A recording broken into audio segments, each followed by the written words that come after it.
रायगड जिल्ह्यामध्ये मुसळधार पाऊस सुरू आहे। त्यामुळे मुंबई गोवा महामार्गावरती सुकेली खिंड वाकड जिंदाल कंपनी या परिसरामध्ये पावसाचं पाणी मोठ्या प्रमाणावरती साचलं। मुंबई गोवा महामार्गावरील वाहतूक मागच्या 24 तासांपासून ठप्प आहे। त्यामुळे हजारो वाहनं यामध्ये अडकून पडलेली आहेत।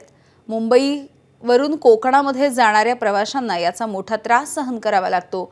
महामार्गाच्या आजूबाजूला कुठलीही सुविधा नाही आहे। प्रवाशांची मोठी गैरसोय होतीये आणि महामार्गाच्या दोन्ही बाजूला 7 ते 8 किलोमीटरच्या रांगा लागलेल्या आहेत। पावसाचा जोर जर असा कायम राहिला तर आजची रात्र देखील अडकून पडलेल्या प्रवाशांना इथेच राहावं लागेल अशी शक्यता आहे। या सगळ्या परिस्थितीचा आढावा घेतलाय आमचे प्रतिनिधी गणेश महाप्रळकर यांनी।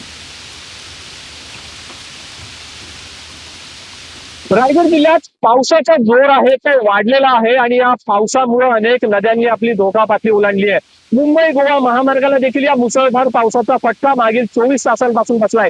सध्याची परिस्थिती बघितली तर कोलाड पासून नागोठपर्यंत या वाहनांच्या 10 ते 12 किलोमीटर पर्यंत रांगा लागलेल्या आहेत आणि त्याचा फटका आहे तो वाहतुकीवर झालाय। आपण बघितलं तर साधारणतः 2000हून अधिक वाहनं ही मुंबई गोवा महामार्गावर काल 24 तासांपासून अडकून पडली। सध्याची ही दृश्य आहे सुकेली खिंडीमध्ये। सध्या पावसाचा जोर वाढल्यामुळे या सुकेली खिंडीमध्ये पाण्याचा लोंढा देखील मोठ्या प्रमाणात आलाय आणि यामध्ये अनेक वाहनांची अडकून पडलीत। या अडकून पडलेल्या प्रवाशांना कोणत्याही पद्धतीचे खाद्य या ठिकाणी पुरवठा या ठिकाणी होत नसल्यामुळे अनेक प्रवासी आहेत ते सध्या मुकेलेल्या अवस्थेत या वाहनांमध्ये अडकून पडलीत आणि त्यामुळे पावसाचा जोर असाच राहिला तर आजची रात्र देखील या प्रवाशांना या वाहतूक कोंडीत पाडावी लागणार आहे। त्यामुळे पावसाचा जोर आहे तो कायम आहे आणि एकंदरीत रायगड जिल्ह्याचं जर चित्र बघितलं तर संपूर्ण अनेक नद्यांनी आहे खूप पाणी पातळी जी आहे ती धोक्याची ओलांडलेली आहे आणि त्यामुळे अनेक भागांमध्ये पूर परिस्थिती निर्माण झालेली आहे आणि याचा फटका आहे तो मुंबई गोवा महामार्गाला 24 तासांपासून पडलेला पाहायला मिळतोय।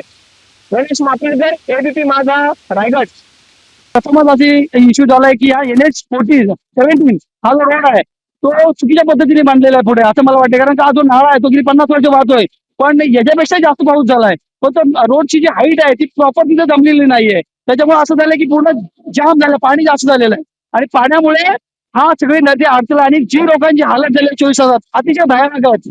पण प्रशासनाला मी बघतोय की कुठलाही प्रमुख प्रशासक इथे मला 24 तास दिसलेला नाहीये। पावसाचा जोर वाढला तर पावसाचा जोर जर वाढला तर यांना आजची रात्र इकडे घालवावं लागेल। कालची रात्र या सर्व माणसांनी इकडे घालवलेली आहे आणि आजची रात्र यांना इकडे घालवावं लागेल अशी परिस्थिती निर्माण झालेली आहे। कालपासून आम्ही हा खोलंबा आमचा चालू आहे। इथे गेले 24 तास जवळजवळ उलटून गेले आहेत। आतापर्यंत हा रस्ता असा आम्हाला खुला भेटला नाहीये कारण कालपासून ही परिस्थिती खूप पाणी भरल्यामुळं आम्ही गेले जवळजवळ आत्ताच आम्हाला इथे येऊनच 3 तास एका जागेवर आम्ही अडकून बसलो आहे।